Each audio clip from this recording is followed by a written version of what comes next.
Hey everybody. You probably have just seen this announced or brought up already. I'm actually recording this prior to CES. This is a distro plate that is a collaboration between HYTE and Bitspower. It's would have been announced by the time I post this video.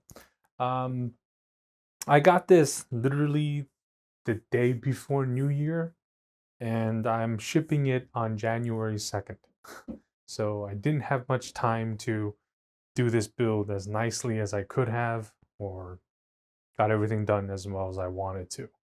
Okay. I also had some issues with the prototype of this distro where the O-ring was needed to be replaced on the bottom GPU loop. Obviously, I don't expect that to be a problem for you guys when you have the final production units.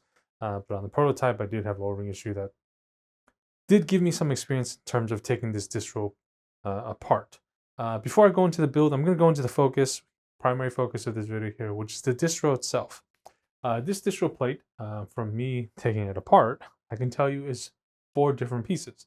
It is pretty chunky on one side, and the way it works is you have 2 pieces sandwiched together, and there's a 45-degree angle cut. I think it's 45 that joins to this dual piece over here, and in the middle is connected with multiple at every single run.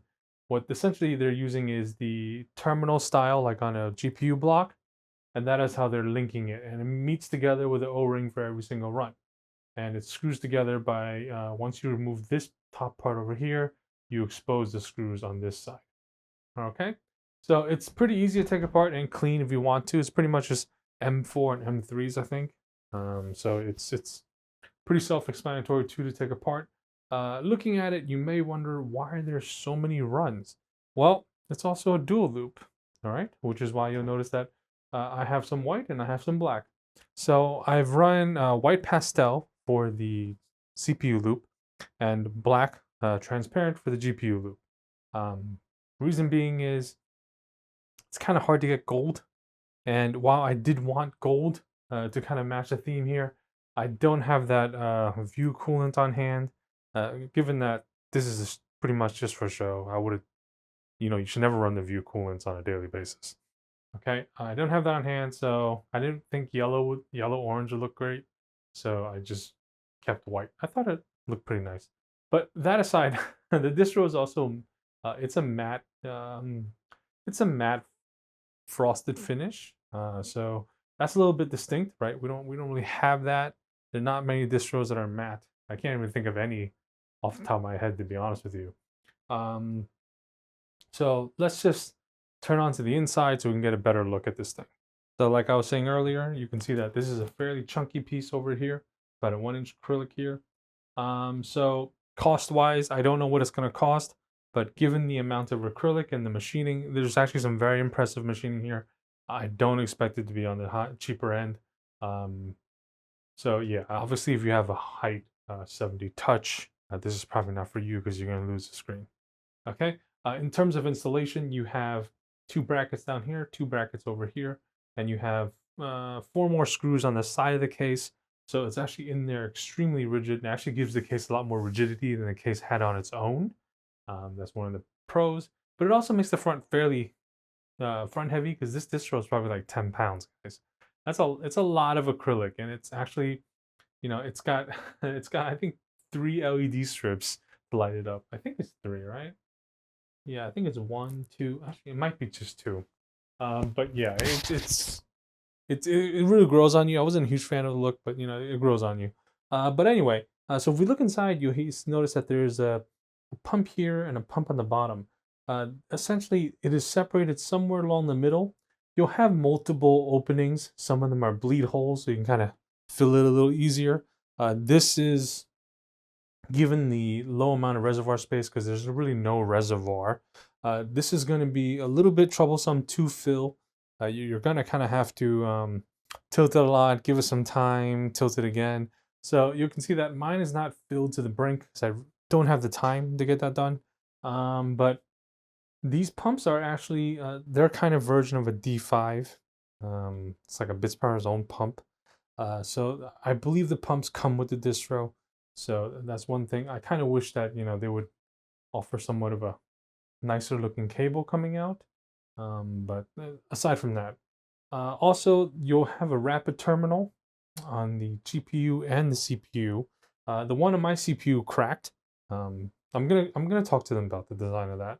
Mine cracked, but even if I had it, it wouldn't work for this Bitspower block, which is also something that's not released yet. So it wouldn't have worked out anyway. But the GPU one did line up pretty nicely to a vertical mount I have here. So I can't really complain about that. But I do want to show you guys the connection to the overall run. So the top loop here, the CPU one, is actually going to be connected to the top radiator, and the bottom GPU loop is going to be connected to the side radiator. Now, for the bottom, it's very easy. You're going to have pretty much just two 90-degree bends coming out, going into the radiator. I would highly suggest, though, if you were to buy this distro, definitely be ready to buy adapter fittings. You could do the bottom ones with bends. It's not going to be easy because you have very little room. So to make it a little easier for you, what you should do is remove the pump, install the two runs, and then put the pump back on. Okay, it's only 4 screws to remove the pump.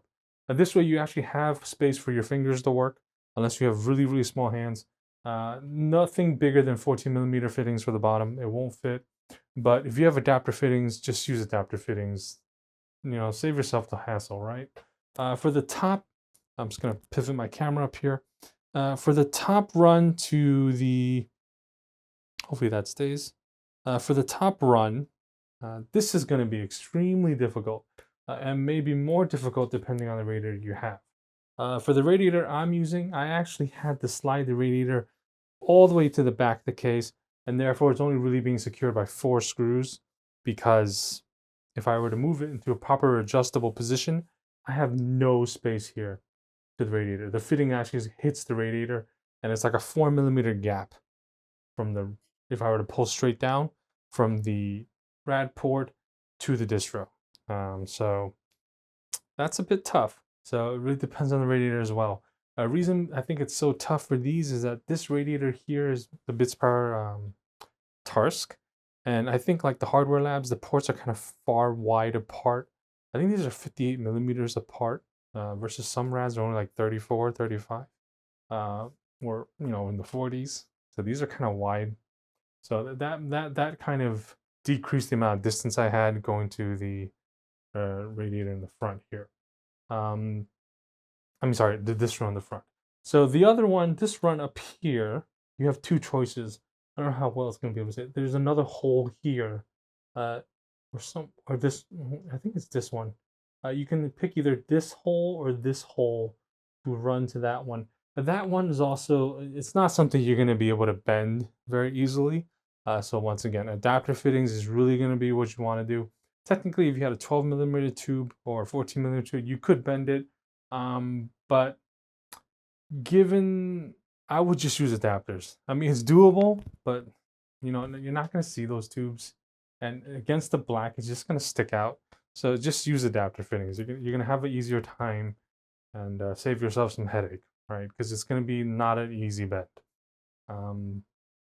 Okay, so talking about this CPU rapid terminal, like I was saying earlier, it didn't work for this GPU block, which has, I think these are like 38mm apart off the top of my head. I think these 2 holes. I think some blocks might be closer, like 24, 25. For this one, it was just way too far apart. So even if I had the rapid terminal and it didn't crack, it wouldn't work. So this kind of looks bad with this offset and then this dual rotary. It's really just time constraints, in terms of, you know, I had to fix the distro and do this build together in essentially a day and a half. And so that's just really what it came down to. I really wish it would have been nicer, especially for shipping. When you ship builds filled, you want as minimal moving things as possible. And anything that like this just has a higher chance to move, especially like you may be wondering why I didn't just do a bend and then offset it. That also may increase the chance of it moving, which is why I kind of preferred the fitting route, because it's not going anywhere. Like this thing, this dead straight, that's not going anywhere, right? But this can definitely move, so that's always a concern. Let's see what else. Yeah, just to quickly talk about the build itself. Just let me rotate it over a little bit. All right. So for those of you wondering, yes, this is a frosted GPU block. They do not come like this. As far as I know, I don't think they're selling them like this anytime soon. Essentially, this is an easy modification. Same goes for the tubing. If you go to Home Depot, you get the Rust-Oleum mirror glaze frosted glass spray. You just spray it on the acrylic. It'll give you the frosted look. Just make sure before you do so, like if you're painting anything, wipe it down. Make sure there's no finger oils, because your finger oils are on there, you're gonna have a frosted fingerprint. All right. So this is a very large surface area on like a tube, so you're gonna have to be a little more careful with this, right? You're gonna want to do essentially 2 layers, and then 2 coats, and then just run it quickly with like 2,000 grit. It'll kind of smooth it down. 3,000 grit even better if you want to smooth it even more. I just did a quick pass at 2,000 because I think it looks okay. Uh, that CPU block, like I said, is not released yet, but it is the same one. I'm sorry, I'm moving my camera. It is the same one that I have in a tough build that I'm going to post at the same time. Well, before this. And that one I sandblasted and so forth. But that's how it looks prior to modification. And in the rear, all I've done really is just, let me just slide my camera, guys. Sorry, guys, it's just really rushing. I'm literally going to be putting this thing in a crate right after I stop recording. The rear screen, that mounting piece, is just something I cut up with some gold paint, kind of just create the kind of design of the case to follow it. So it doesn't stand out like a screen that's just stuck there. But yeah, so that pretty much is the screen itself. So that pretty much wraps it up. Just want to quickly give you guys a look at this distro plate. Like I said, I don't know what the price will be, but I can see it being pretty high. But if you're going to CES, you're going to be able to see this at the Bitspower suite. I'm hoping it survives because those tubes kind of worry me. But yeah, so with that said, thanks for watching. Stay safe. Take care.